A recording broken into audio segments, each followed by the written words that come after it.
Governo Austrália lihusi organização Menzi apoio máquina estreiba Ministério Saúde onde halo teste ba moras tuberculose e Timor-Leste. Vice-ministro da Saúde Bonifácio Mokoli dos Reis satoidane Iazel Vila Fatuhadadili sexta-feira loronsia fulan setembro tinangrihung rua nolores singrua foi lançamento Survey Nacional Prevalência Tuberculose e Timor-Leste.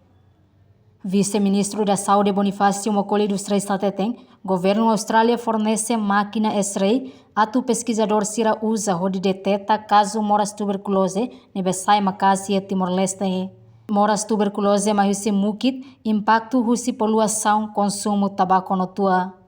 A ver, mesmo que o governo australiano fornece máquina X-ray móvel tudo, mesmo que ajuda pesquisador sira prato belehare, misalnya que berkaitan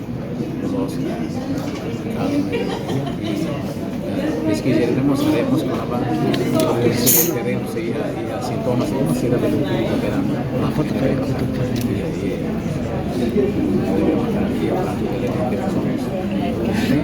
Batina 2023 perlu